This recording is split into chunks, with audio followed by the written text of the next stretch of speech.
Ada satu penyakit yang lebih berbahaya dari virus apapun, lebih mematikan dari racun apapun, dan itu disebut penyakit spiritual. Penyakit ini tidak menyerang tubuh, tetapi merasuki kesadaran. Ia membuat manusia merasa lebih suci, lebih tahu, lebih benar, lebih dekat dengan Tuhan daripada yang lain. Lihatlah wajah mereka yang mengaku tercerahkan, mata yang menatap ke bawah pada manusia biasa. Kata-kata mereka penuh moral dan penghakiman, tetapi hatinya kering dan cintanya telah berubah menjadi hukum. Osho berkata, ketika ego memakai jubah spiritual, itulah bentuk ego yang paling licin dan paling berbahaya. Karena ego biasa mudah dikenali. Ia ingin kekuasaan, kekayaan, kehormatan. Tapi ego spiritual ingin menjadi suci. Ia ingin menjadi tanpa ego agar bisa berkata, lihat, aku lebih rendah hati darimu. Ironi yang indah tapi tragis. Kita ingin melepaskan ego, namun justru menciptakan ego baru yang lebih halus. Kita ingin tercerahkan, tapi mengejar pencerahan menjadi ambisi baru. Sakit spiritual bukan tentang ajaran, tetapi tentang identifikasi. Ketika kau berkata, aku seorang pengikut Buddha, aku murid sufi, atau aku orang yang sudah sadar, maka pada saat itu juga kau telah membangun tembok yang memisahkan kebenaran tidak memerlukan pengikut. Karena ia bukan sistem kepercayaan, tapi cara hidup, mengalir, diam, dan terbuka. Osho menyindir para pencari yang sibuk dengan teknik dan ritual.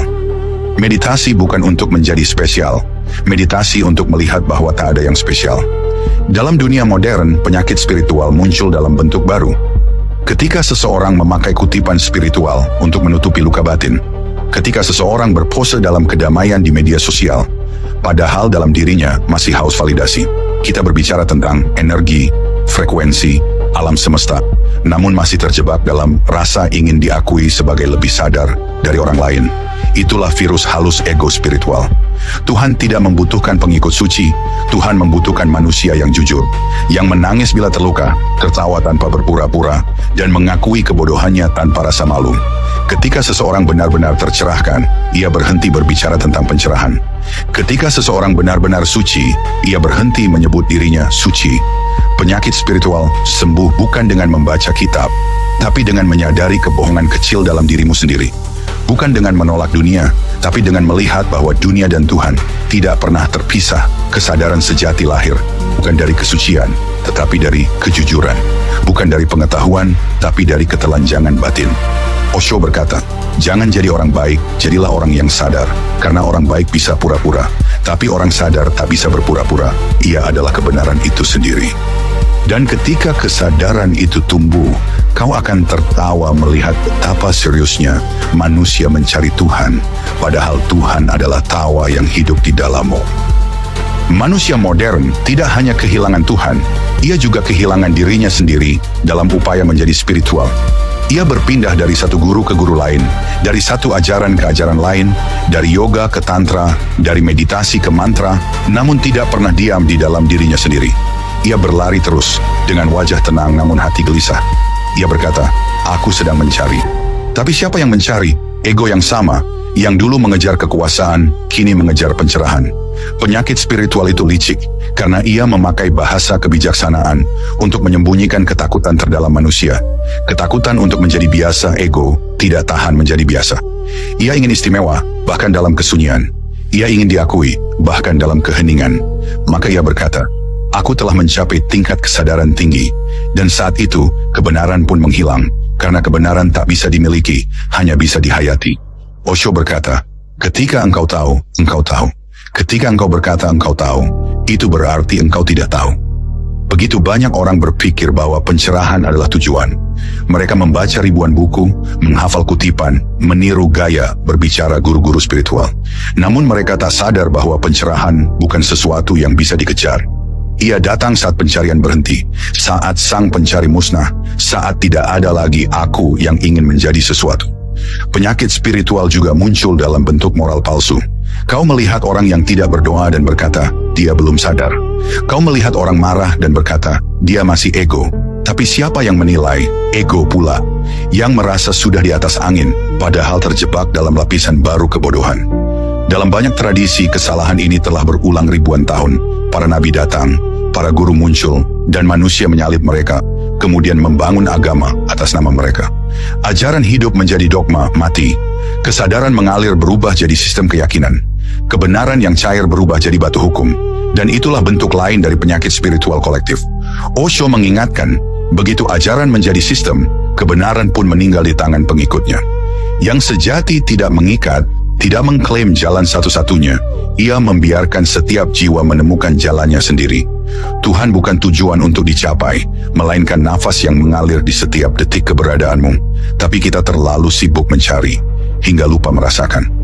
Penyakit spiritual tidak bisa disembuhkan dengan ajaran baru, tapi dengan kehancuran total terhadap ego yang ingin jadi spiritual. Kau tidak perlu tercerahkan, kau hanya perlu sadar bahwa yang ingin tercerahkan itulah ilusi. Kau tidak perlu menjadi tanpa dosa, kau hanya perlu sadar bahwa yang merasa berdosa itu juga ciptaan pikiran. Kebenaran bukan puncak gunung, tetapi dasar dari keberadaanmu sendiri. Ia tidak menunggu di langit, ia berdenyut bersama nafasmu, menyala di balik matamu. Dan ketika kau menyadari ini, bukan dari pikiran, tapi dari kesunyian terdalam, kau akan tertawa. Tertawa seperti Osho tertawa, karena semuanya ternyata begitu sederhana. Tuhan bukanlah sesuatu yang harus ditemukan. Kesadaran bukanlah sesuatu yang harus dicapai.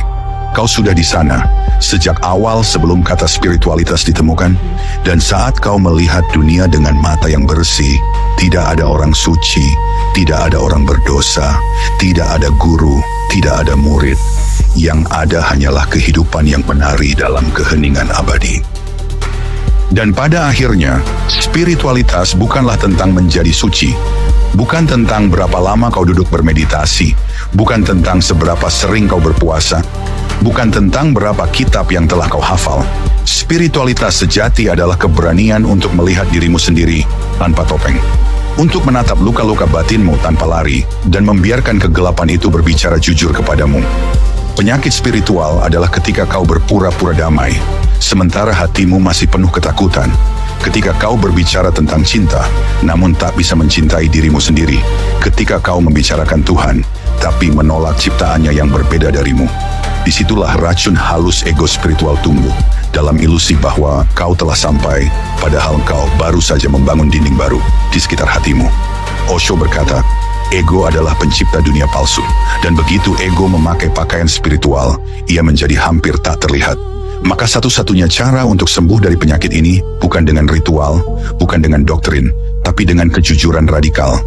Jujurlah bahwa kadang kau iri, kadang kau takut, kadang kau marah. Tidak apa-apa. Kesadaran tidak menolak bayangan, ia meneranginya. Hanya dalam kejujuran seperti itu spiritualitas berubah menjadi keheningan hidup, bukan kebanggaan baru.